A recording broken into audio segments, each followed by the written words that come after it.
galera do Seu Pod, tudo bem? Eu sou o Shane Vidal, estou começando mais um Seu Pod entrevista aqui. E hoje eu tô com um cara que, olha só, ele ajuda a galera a realizar sonhos. Mas não é qualquer sonho. É tipo assim, pensa que você comprou uma casa. Beleza, uma casa ali, mas não tem nada dentro. Esse cara te ajuda a preencher essa casa, a projetar essa casa, a fazer essa casa, que é só uma casa, virar um lar de verdade. O Júlio Carvalho, que é o CEO da Marcenaria Carvalho, que já tá no ramo há mais de 20 anos. Não consigo imaginar quantos projetos ele fez. E hoje ele vai contar pra gente como é tá há tanto tempo na carreira, por que decidiu trabalhar com marcenaria e por que ainda faz muito sentido você ter marcenaria na sua vida, você contratar um marceneiro e por que é tão bom. E aí, Júlio, como é que você tá? E aí, meu querido? Prazerzão. Prazer. Quero agradecer aqui pelo espaço, né, pelo convite que vocês fizeram aí para estar aqui e contar minha história para vocês, quem me conhece, né, já 30 anos aí já no ramo. E vamos lá, vamos saber o que a gente tem para poder, como é que eu posso dizer? Contar pra gente, né? Exatamente. Na verdade, acho que esse episódio acho que vai ser uma grande fofoca sobre o que é a marcenaria, que pra uma galera é quase um bicho de sete cabeças. Ah, pô, preciso de um marceneiro, onde é que eu vou achar um marceneiro? Tá difícil, hoje em dia tá difícil. Mas tem você aqui.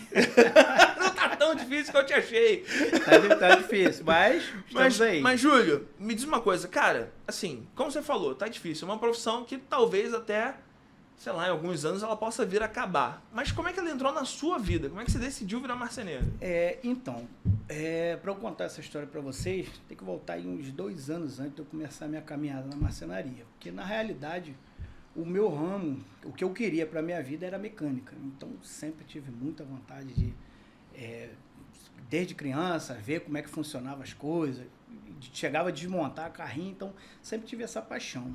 E aí comecei a trabalhar numa oficina mecânica muito próximo de casa e acabou que alguém lá dessa oficina me falou que o futuro da mecânica era a mecânica diesel. Então fui eu atrás da mecânica diesel. Mas só que aí descobri que eu não tinha, fui atrás do Senai para fazer esse curso de mecânica diesel e acabou que descobri que não tinha nem tempo, nem idade, nem dinheiro para fazer o curso, porque o curso era muito caro. Eu tinha, na época, 12 anos, 11 para 12 anos, e precisava de ter 15 anos e mais o curso, que era caríssimo. Então, voltei meio desanimado para a oficina mecânica, fiquei ali por um tempo e depois passei umas 2 ou 3 semanas em casa, e até que esse meu cunhado me fez o convite para trabalhar com ele. Na realidade, não foi nem trabalhar, ele pediu para eu fazer um bico para ele. Quem é profissional aí da marcenaria vai lembrar do que é a treliça, que é aquela chapa cheia de buraquinho. Cara, aquilo ali para lixar. Pô, dá um só trabalho. quem sabe, só quem já passou aquilo ali sabe. E só tinha 10 placas daquela para lixar. Oh. Cara, e eu falei, não, tudo bem, eu tô parado, vamos lá para fazer. E aí começamos a trabalhar. Comecei a lixar aquilo ali, buraquinho por buraquinho. Rapaz, aquilo me deu um tédio, né? E aí, quando eu tava na 8ª placa, alguém lá da oficina falou comigo, ó, passa a vassoura Piaçava que isso aí sai rapidinho. Eu falei, pô, mas esperou a 8ª? Pô, poderia ter falado da primeira. Aquelas trollagens, né, de ambiente. Eu, querendo buscar dinheiro, né, fazer fundo para fazer o curso de mecânica diesel. E acabei ficando, aí pintou outra tarefa, e aí eu comecei a olhar. Era uma antiga fábrica de skate, né? E esse meu cunhado, ele fez uma sociedade com um espanhol.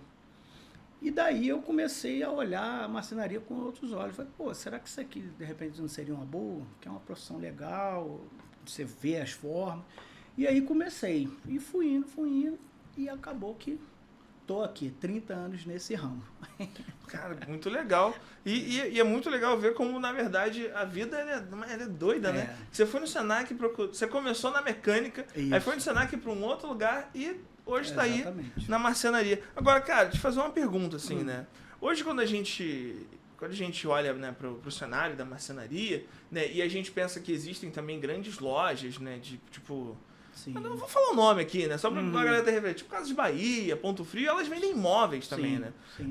Mas, assim, qual a diferença mais prática, assim, pra alguém comprar uma casa que às vezes não é muito grande, né? Qual a diferença de você comprar um móvel que já vem ali pré-fabricado e você chamar um marceneiro pra para desenhar um móvel exatamente para aquele espaço ali? A pessoa acaba ganhando mais espaço em casa? É porque é mais duradouro? O que que...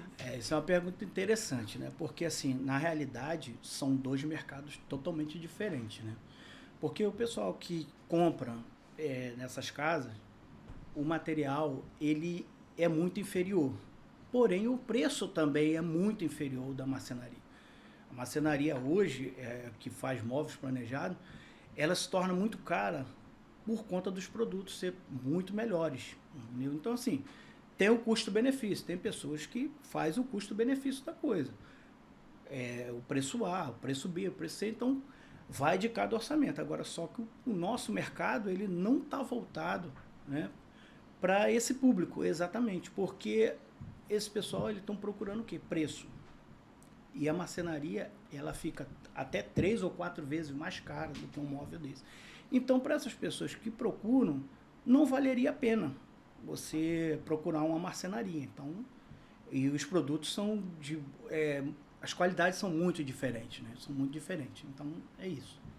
Mas eu acho que também tem o lance vocês acabam dando um projeto que às vezes é muito melhor executado, né? Sim. Porque quando você vai ali, acho que você só tem muita opção de escolha. Isso. Né? Sempre de cor e é sempre um quadrado, né? E você acaba, de repente, desenhando ali, de fato, o móvel, né? Desenhando pro espaço. Sim, então, isso aí é algo que a marcenaria, ela sai na frente porque a gente otimiza o espaço.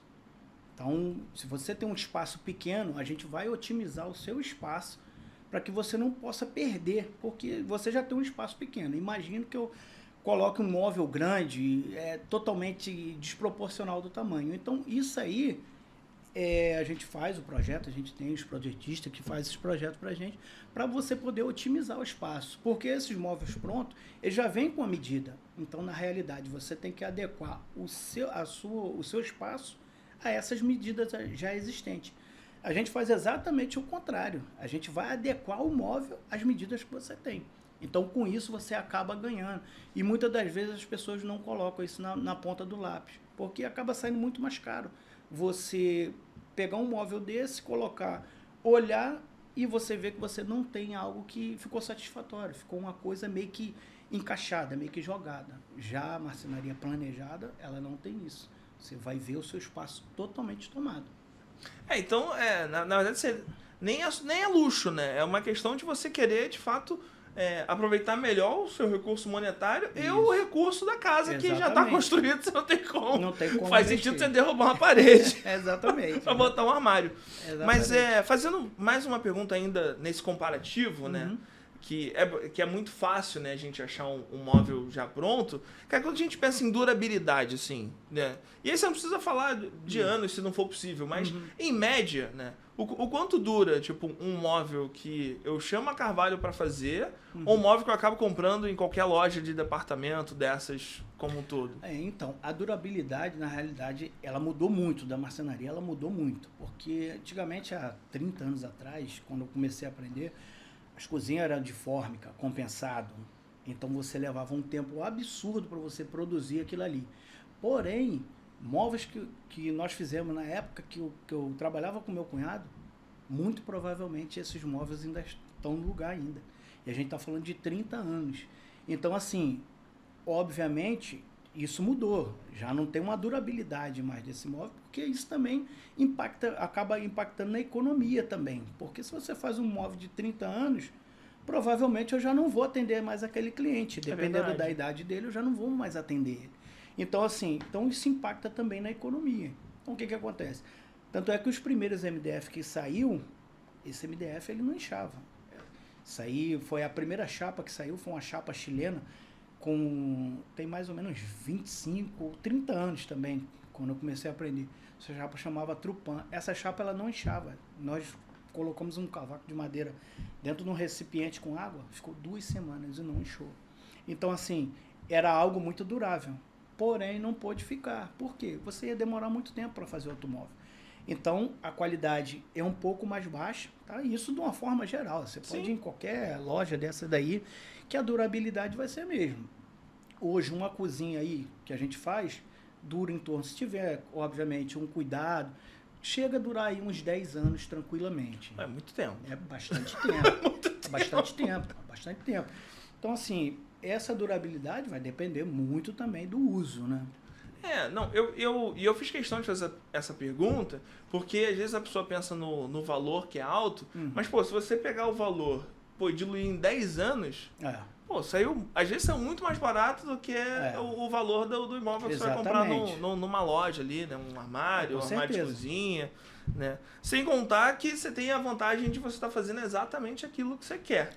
Isso. E agora, aproveitando que você deu esse gancho de 10 anos, e aí, pô, pensando em tempo, as coisas mudam, as tendências mudam, assim. Sim. O que você acha que, por exemplo, alguém que tá pensando em fazer um móvel planejado, que está precisando em chamar a Carvalho, qual é a preocupação que a pessoa pode ter para não acabar fazendo um móvel que de repente fique datado, ou que passe 5 anos e ela já não está mais tão satisfeita? Tem como vocês conseguem indicar para esse lugar, assim, levar a pessoa para uma que vai ter uma sobrevida maior, o estilo dessa casa? Cara, isso na realidade é algo que é assim, ele vai muito do gosto, né? Ele acaba esbarrando, a pergunta que você fez, ele acaba esbarrando muito no gosto. Por quê? Pasme, nós já fizemos uma cozinha na cor de açaí. Que é aquele roxo bem fechado. Então você imagina, uma cozinha dessa, ela vai demorar muito tempo para ficar datada? Ela já ficou no momento da entrega. Entendeu? Então, assim, não estou aqui contestando o gosto do cliente. Sim. Mas, assim, eu acho que cores mais sóbrias, ela vai levar mais um tempo para o móvel ficar datado. Por exemplo, se você tem um apartamento que a incidência de luz ela é pouca, então você não pode trabalhar com padrão escuro, porque senão você vai escurecer mais e você vai ficar com o móvel antigo mais rápido. Se o seu apartamento ele tem muita incidência de luz, se você quiser trabalhar com umas tonalidades mais escuras um pouco, legal, você vai manter aquilo ali. Agora, tem que colocar umas cores sóbrias. Se você colocar uma cor laranja, roxa, como foi o caso da cozinha de açaí, cara, logo você vai ter uma cozinha datada, um móvel datado por conta disso. Não, e é legal você falar isso, né? Porque hoje os apartamentos eles são meio pequenos. E nem todos os apartamentos, né? A casa eu acho que nem constrói mais casa, mas normalmente casa acaba sendo maior. Mas o apartamento nem sempre todo mundo tá com a melhor vista ou com a maior incidência de luz. E é legal você falar isso, né? Porque o móvel sendo mais claro, acredito que ele até acabe refletindo mais a luz, deixando a casa mais solar como um todo, né? Diferente de uma... E tudo isso você já faz no projeto 3D ali, né? A pessoa chega e já consegue ter essa noção. Sim, o projetista ele dá todos esses detalhes, a gente fecha o trabalho, depois manda o projeto, então o cliente ele tem toda uma autonomia para escolher, ver o que ele quer. Obviamente que eu vou dar os toques profissionais, isso aqui eu acho legal. E os clientes sempre pedem a nossa opinião, como profissional eu tenho a obrigação de conduzir o cliente, né? Então a gente está sempre disposto a tá dando norte pro cliente, né? Pô, legal. Agora, indo para uma outra realidade, mas que eu acho que ela também é muito possível para o que a gente vive hoje, né? Que são o pessoal que está reformando uma casa, às vezes para vender, ou às vezes para alugar, mas às vezes para esses aluguéis de temporada, tipo Airbnb. Um projeto de marcenaria, assim, ele se torna mais prático, de repente, para manutenção de uma casa que vai ser muito visitada por muitas pessoas. Sim. Nesse caso, né, dos imóveis para aluguel, a gente tem que pensar no quê? No trânsito que vai ter dentro do apartamento. Então, assim, nós fizemos recentemente, tem umas 2 semanas, nós entregamos um apartamento de Airbnb e foi todo pensado dessa forma. A arquiteta lá, a Karen Izumi, ela pensou nesses detalhes, né? Porque você tem autotrânsito, então você tem que pensar numa dobradiça mais reforçada, você tem que pensar numa ferragem melhor, porque como vai ter autotrânsito, então vai estar entrando e saindo gente todo o tempo. E os acabamentos também, você não pode botar nada com muito brilho, você tem que ter alguma coisa mais fosca, por conta disso, por causa do volume de pessoas que vão transitar dentro do imóvel. Então, é isso. Não, e é legal você dar essas dicas, porque de fato virou uma realidade. Por exemplo, a gente está aqui no Rio, né, que é uma cidade muito turística, a gente está vindo agora para o Carnaval, e é uma tendência, assim, né? Então e eu acho que as pessoas ainda não pararam para pensar nesse lugar, assim, né? E fazer um móvel planejado com uma dobradiça reforçada, um puxador melhor, acaba te economizando um dinheiro que de repente você pode acabar ganhando mais do aluguel, assim. Isso, exatamente. É o custo-benefício, né? Você vai perder um pouquinho aqui para fazer os móveis nesse modo, mas você vai recuperar a longo prazo, porque é o custo-benefício, né? Você vai botar algo melhor, mas você também vai colher isso aí no futuro, né? Agora, Júlio, fazer uma pergunta aqui, que é por curiosidade, e aí eu vou te contar de onde parte a minha curiosidade. Eu, quando, não tão mais novo, mas há um tempo atrás, o período pré-pandemia, né, eu fui trabalhar num tio meu, ele tinha uma marcenariazinha de bairro, e ele falou, cara, vem trabalhar aqui, a gente fazia muitas coisas lá, rolou muita cozinha, muitas coisas assim. Mas teve uma vez que eu tive que ficar lixando uma cadeira que ela era uma cadeira meio peculiar, assim. Era uma coisa meio inusitada. Né? Não vou entrar em detalhes, mas era uma cadeira diferente. Me dava uma certa vergonha. E tá ali lixando ela. E, cara, já aconteceu com você de acabar pedirem pra você fazer, sei lá, não sei, uma cama inusitada, um armário, uma mesa, alguma coisa. Rapaz, então, essa tua curiosidade aí me lembrou quando eu estava aprendendo a profissão com meu cunhado, né?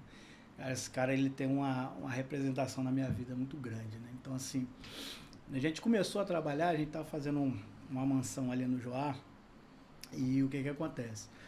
O cliente, ele fez um pedido, assim, meio que extravagante, vamos dizer assim, né? Ele queria fazer uma adega e ele chamou meu cunhado, eu estava perto. Ele falou, Eduardo, eu quero fazer uma adega aqui, mas a adega, ela vai ter um formato, eu quero que ela tenha um formato espermatozoide. Como é que é isso? É uma parte grande que ela vem afinando. Cara, eu vi aquilo ali e eu fiquei meio pasmo, né? E aí meu cunhado também, muito sacana, olhou para a cara dele, é isso mesmo? Ele falou, E aí desenharam lá e fizemos. E tá lá, provavelmente está lá até hoje esse móvel. Depois pediu uma frente de Toyota, depois pediu um ovo de Páscoa. Depois eu vou mostrar isso para vocês. Então, assim, foi um dos pedidos mais inusitados. Assim, e tudo isso para a mesma pessoa? Para a mesma pessoa. Ele era um cara excêntrico. Com certeza, isso eu não tenho dúvida. Um cara muito excêntrico. Então, assim, foi algo que foi muito diferente. Ficou na memória. Esse tempo todo, você nunca mais fez nada. Em 30 anos, ninguém nunca me fez um pedido parecido. E a gente não sabe também se que bom ou que ruim. Que ninguém nunca mais não, é verdade. Mas ficou como experiência. Bom. Eu gosto que fica essas histórias, por exemplo, são coisas que a gente vai lembrar pra sempre, né? Realmente. E é muito doido pensar que isso tá na casa de alguém ainda. Aí eu vou mostrar isso pra vocês. Agora, pensando em casa, né, cara? E aí, por exemplo, eu acho que a cozinha é sempre o coração de uma casa. Sim. Eu acho que as conversas de uma casa, elas sempre acontecem na cozinha ali. É muito comum você ver a mãe conversando com as tias, o pai conversando com os tios, ou os primos que se reúnem para fazer um sanduíche. E eu acho que a marcenaria, né, ela atua muito nessa área, porque eu acho que a cozinha, de repente, é um lugar que demanda mais armário, mais coisas. Mas eu queria, se você pudesse dizer assim, uma dica, uma coisa que, sei lá, você precisa ter no seu projeto de marcenaria de cozinha, que vai fazer com que a tua vida fique mais prática ali no dia a dia. Então, o que acontece? Ao longo dos anos, a marcenaria da cozinha, ela mudou muito. Né? Eu acho que foi o ambiente que mais mudou dentro do imóvel. O que mais mudou foi a cozinha. Por quê? A cozinha, ela tem hoje eletrodomésticos que na época não tinha, lá atrás não tinha, um airfryer, esses depuradores que são embutidos, na época era aquele sugar, né, que você chegava, botava na parede. Um aparelho enorme. Isso, hoje você tem umas coisas slim, os depuradores slim, muito pequeno, que é embutido dentro da marcenaria.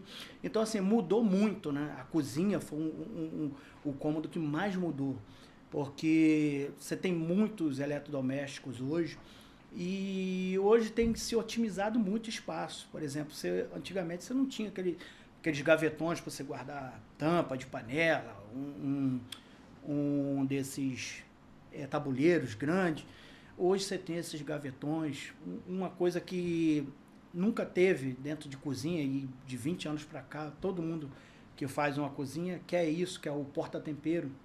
Só que o porta-tempero, ele apresentou um problema que há 20 anos atrás surgiu esses aramados, né? Essas ferragens dentro dos armários. Só que o porta-tempero, ninguém levou em consideração que aquilo ali vai sal. Então o sal ele cai dentro do aramado, acaba enferrujando. O móvel com 1 ano, ele parece que ele está velho. Pelo menos aquela parte ali, porque o ferrugem cai, suja e o móvel fica com aspecto de velho. Então o que nós fizemos? Substituímos o aramado pela caixa de MDF. Então hoje, pelo menos na nossa marcenaria, na Carvalho, não existe mais porta-tempero de aramado. Hoje é feito de MDF mesmo, que é muito melhor, muito mais limpo. Você passou um paninho, tá limpo e você não tem mais esse problema com sal. Não, e você fazendo o porta-tempero, eu posso até dizer, tipo, olha, no meu dia a dia eu uso 20 temperos. E você faz um espaço exatamente, ali com 20 espacinhos ali. Você não fica preso, né? Você não fica preso àquelas medidas que já são pré-estabelecidas, você não fica preso a isso. Você tem como diversificar. Se eu tenho 20, se eu tenho 40 temperos, né? O cara é um indiano, trouxe 40 temperos. Então ele vai ter o espaço que ele quiser ali, que ele achar mais confortável. Masterchef da vida que exatamente. usa um tempero. Exatamente. Cara, falando aí sobre cozinha, uma curiosidade, né? É uma área molhada, né? Assim como o banheiro. Né? Tem algum MDF que seja o mais indicado, assim, tipo... por exemplo, a pessoa sei lá, às vezes ela só gostou de um tipo de MDF ali, com um tipo de lâmina ali, uma cor específica, mas ela quer usar numa área molhada. Tem algum, tipo, Sim. Eu vou achar dessa mesma cor, mas para um MDF resistente à água, alguma coisa assim? Então, o que acontece? Novamente, o mercado está mudando de novo, né? O mercado ele mudou, ele saiu do compensado, ele veio para o MDF, depois o MDP reapareceu no mercado, que na realidade o MDP ele é um aglomerado, e aí as pessoas ficam, mas o aglomerado é uma coisa ruim. Aí eu vou falar algo aqui que muita gente vai falar comigo, pô, esse cara tá maluco. Cara, o aglomerado ele nunca foi algo ruim, nunca foi.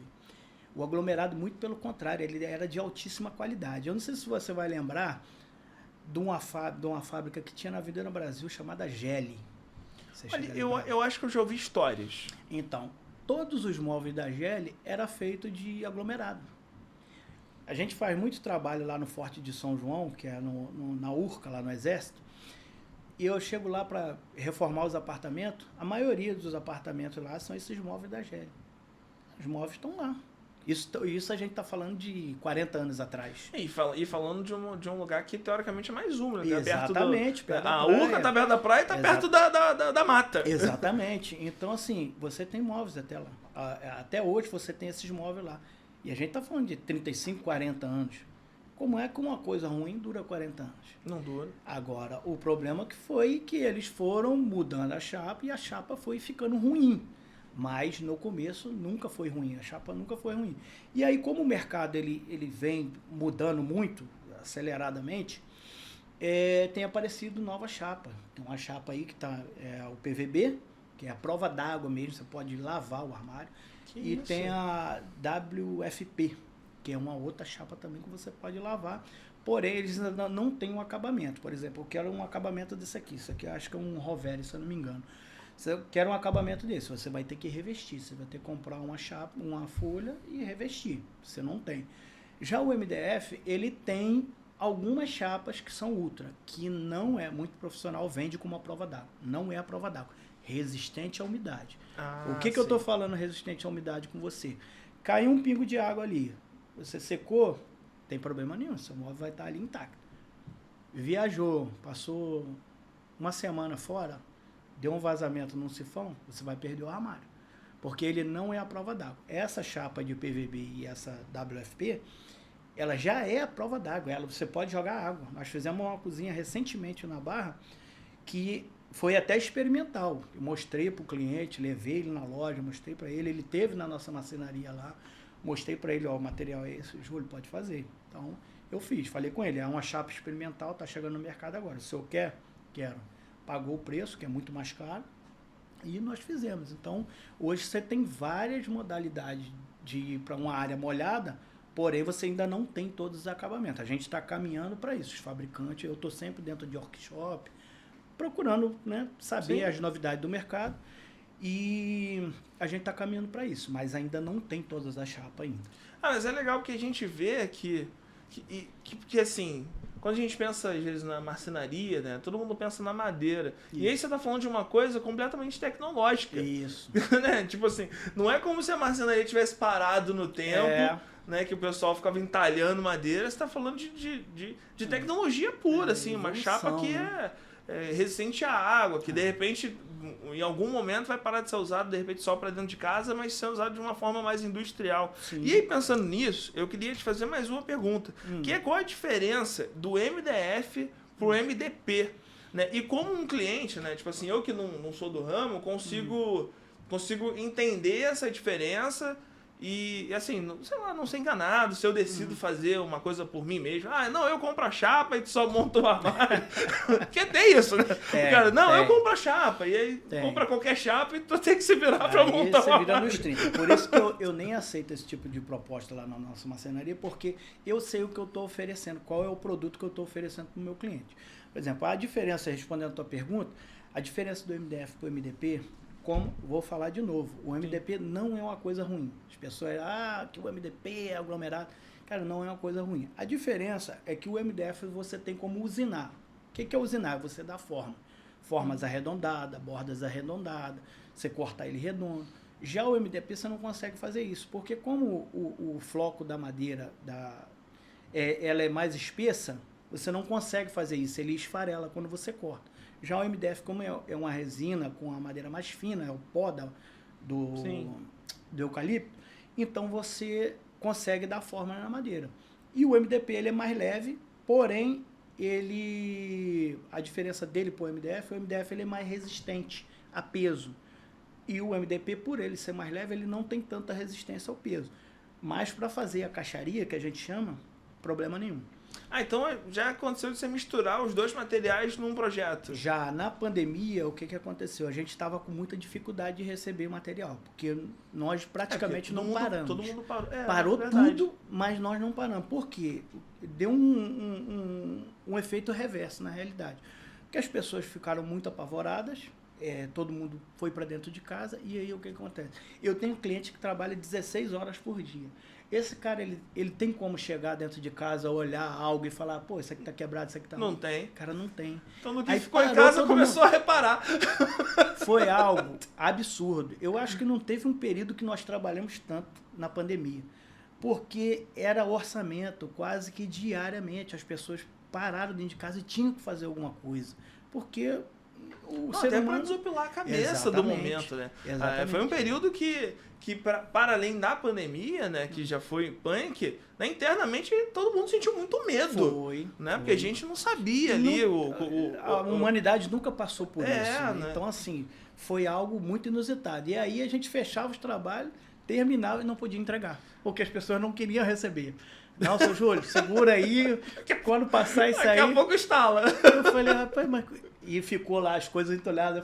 As coisas ficou entulhadas. Eu falei, cara, como é que eu vou fazer? Não, e de algum modo vocês conseguiam trabalhar, e eu sei porque isso aconteceu com o meu tio, porque era um cenário controlado. Isso. Né? Na pandemia, né? A marcenaria normalmente não é um grande setor que tem muita gente na oficina. Normalmente tem uma equipe de 3, 4 pessoas, né? Então, lá nós somos 6, né? Aí fica dividido. Muda muito. Então, assim, tomava-se os cuidados que tinha que se tomar. Quando a gente ia para casa dos clientes, a gente colocava as proteções no sapato, usava máscara e tudo mais, e foi levando, né, nessa situação. Os apartamentos que ficavam vazios, a gente conseguia entrar. Os que tinham gente morando, a gente não conseguia fazer entrega. Então, assim, nesse período, quando estava faltando muito material, a gente estava vendendo, e eu explicava toda a situação. Eu falei, a gente está vendendo, o MDF ele é misto, tá?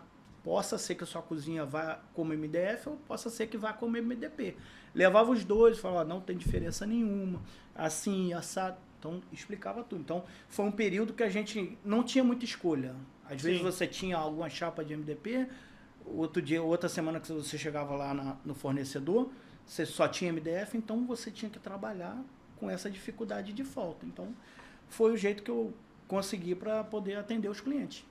Até porque a gente está falando de sonho, né? Isso. Então, às vezes a pessoa, como você falou, trabalha 16 horas fora de casa. É. Aí você vê num período obrigado a ir em casa. Ficar dentro Às de vezes, casa. de reformar aquela cozinha, não é só, tipo, porque alguma coisa não tá mais legal. É porque você criou um lugar de fuga ali. Exatamente. Entrou pessoas... no Instagram, começou a ver as coisas. Foi muito isso, cara. A gente quase que diariamente a gente mandava orçamento pra rua, quase que diariamente. E geralmente no mesmo dia se fechava o trabalho. Eu falei, cara, nunca vivi uma situação dessa. Nunca vivi. Foi algo, assim, aterrorizante, que foi algo... que, Por um lado, pra todo mundo né, foi. todo mundo passando aquela situação, mas por outro lado também nós não paramos.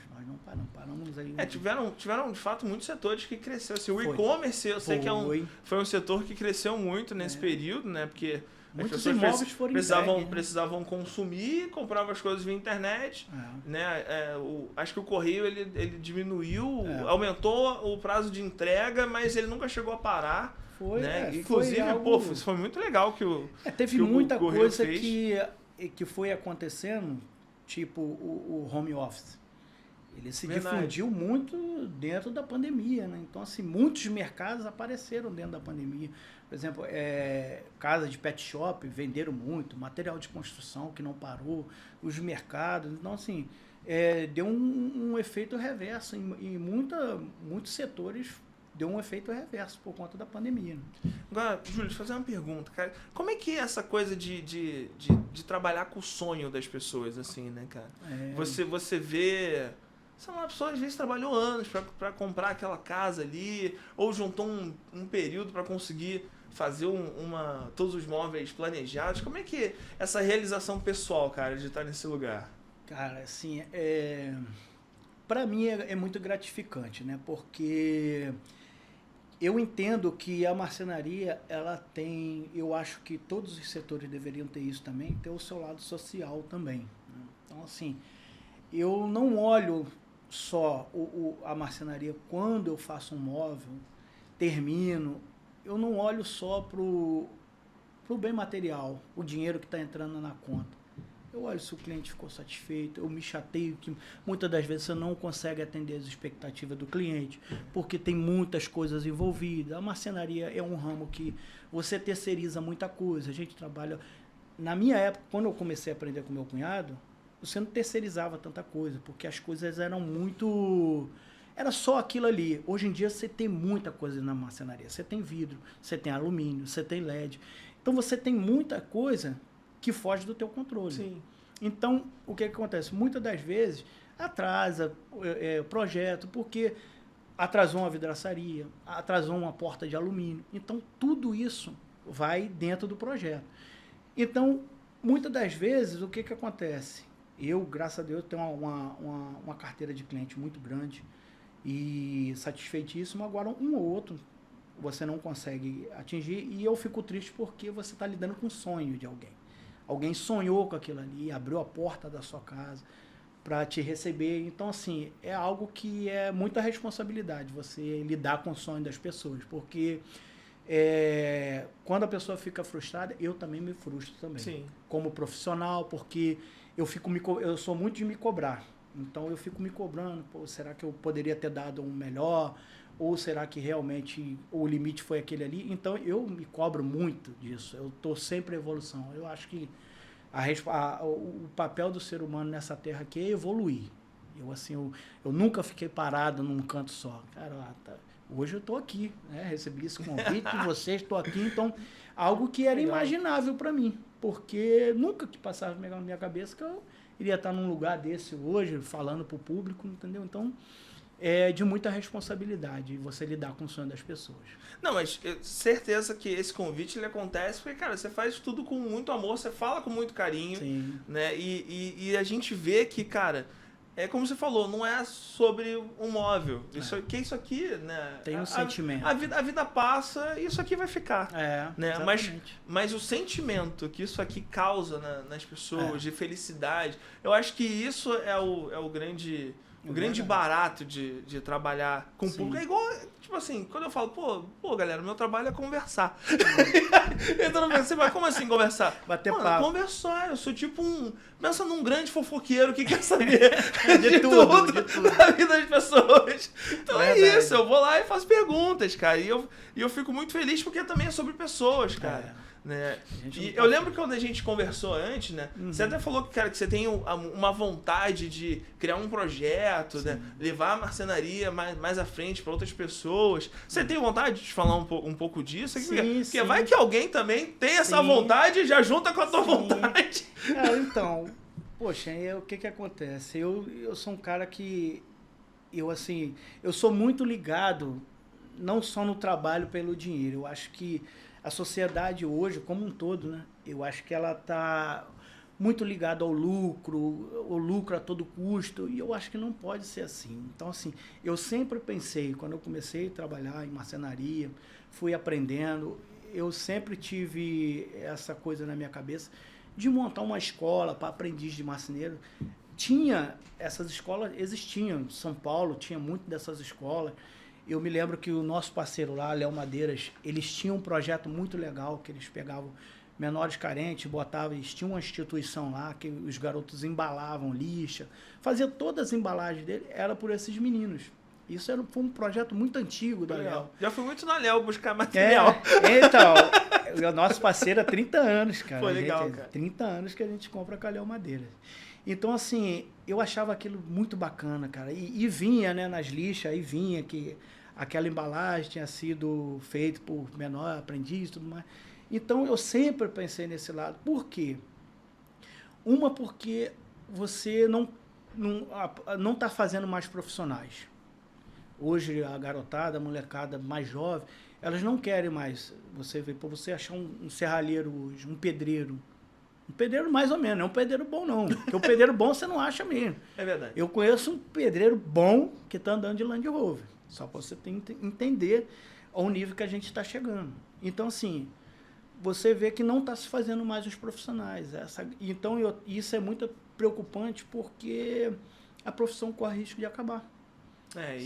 Corre esse risco. Isso é triste, né? Porque, cara, é uma profissão que, como você falou, cara, você está trabalhando com sonhos, você está trabalhando com pessoas. Exatamente. Você está projetando coisas, às vezes, inusitadas que vão ficar para sempre na sua vida, como memória. Então, verdade.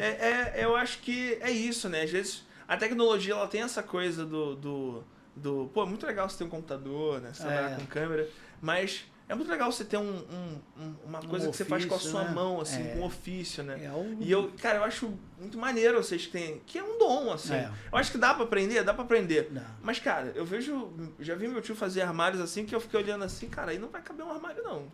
E, tipo, a pessoa falando e eu olhando pra cara dele, falando, bicho, não dá um armário aí não, cara. E no final tá um armário com não sei quantas gavetas e eu ficar assim, mano, pô, isso não é meu tio que conta piada ruim, cara. Essas duas pessoas. E, cara, porque é um dom, cara. Vocês têm um dom, é uma coisa que, pô, não sei dizer se é divino ou se veio pela prática de anos fazendo, mas é uma coisa muito maravilhosa. Eu coloco o meu coração na marcenaria. A marcenaria tá dentro de mim, assim. Foi algo que eu fui aprendendo a gostar. E hoje eu sou apaixonado por essa profissão. Então eu fico triste quando eu olho para as gerações de hoje e assim você não vê o interesse em querer aprender essa profissão que é tão valorizada, já foi tão valorizado, hoje menos, né? Então eu sempre tive esse sonho de montar essa escola para ter isso um futuro próximo, né? De ter essa escola para ensinar as crianças que querem aprender alguma coisa, porque eu acho importantíssimo. A gente tem que ter esse lado social, não é só pensar no lucro a todo custo, não. Não, isso é muito legal, Júlio, mas assim, esse eu acho que é o sonho do Júlio. Isso. Agora, me diz o sonho da Marcenaria Carvalho, assim, o que você espera? Eu não vou nem falar, tipo, daqui a 5 anos. 2026, que tá tudo muito possível. O que você espera para esse ano, cara? 2026, assim, a gente já está executando bastante trabalho aí, já tem bastante projetos já na agenda. Mas, assim, a Marcenaria Carvalho, ela vai evoluir sempre. Não espera ela ficar parada no canto. E esse ano a gente tem bastante projetos aí pela frente, a gente está para mudar de galpão. Então, eu tenho várias coisas na minha cabeça que a gente vai colocar, ao longo do ano, a gente vai colocar isso em prática e os clientes podem esperar bastante novidade esse ano aí. Ah, eu fico muito feliz. Espero em breve ser um cliente da Marcenaria Carvalho. Para isso eu preciso alugar uma casa nova, porque a minha casa já está toda cheia de móvel. Eu preciso de uma casa maior, porque eu sou uma pessoa que gosta de espaço. Não quero briga com o seu tio. Não, é bom que eu faça um match vocês dois. E aí eu penso numa coisa mais extravagante que é a mesa que você fez. Rapaz. E mais doido que a cadeira que eu tive que lixar. Que até hoje eu acho que isso foi uma prenda. Você vai me botar numa situação difícil, hein? Nada. Porque, Júlio, queria que você desse um agradecimento nosso de você ter participado. Queria que você contasse assim, pro público do seu pod, como é que a galera faz pra te achar, seu Instagram, suas redes sociais, telefone. Porque a gente, agora que eu te achei, eu não vou te largar mais. Você pode ter essa certeza. Mas eu também quero que a galera agora te encontre com facilidade e tal. A gente tem vários veículos de comunicação. Tem o nosso Instagram, que é Marcenaria Carvalho, com 2 O no final. Tem o nosso site, que é marcenariacarvalho.com. E lá pelo Instagram você consegue falar diretamente com a gente. Tem a Fernanda lá, que comanda o nosso marketing. Fernanda, o Cauê, o Vitor, que é da Body Space, né? É uma empresa que cuida do nosso Instagram. Então eles dão todo passo a passo pra gente lá. Então tem esses veículos de comunicação aí com a gente direto. Ah, que maneiro. Então é isso, galera. Esse foi mais um episódio aqui do seu Pod Entrevista, falando com o Júlio da Marcenaria Carvalho, o CEO, mas também um cara que te ajuda a construir seus sonhos, né, dentro da sua casa. Então, queria pedir você para seguir a gente aqui no seu pod, me seguir também, porque ter seguidor é importante hoje em dia, mas segue o Júlio, segue Marcenaria Carvalho, segue seu pod, segue todo mundo. Se você quiser fazer um podcast ou participar de um podcast, entre em contato com a gente, que a gente aqui é uma mãe, a gente é um pai, a gente é uma família toda, a gente gosta de agregar. Seu pod é um grande agregador. E é isso, cara. Fico muito feliz que você colou aqui com a gente pra gente trocar essa ideia. E eu espero que a gente tenha outras oportunidades de conversar mais. De repente trazer a equipe pra gente, contar as fofocas de bastidor. O que aconteceu. Vamos ter, com certeza vamos. Então é isso. Valeu, gente. Tchau.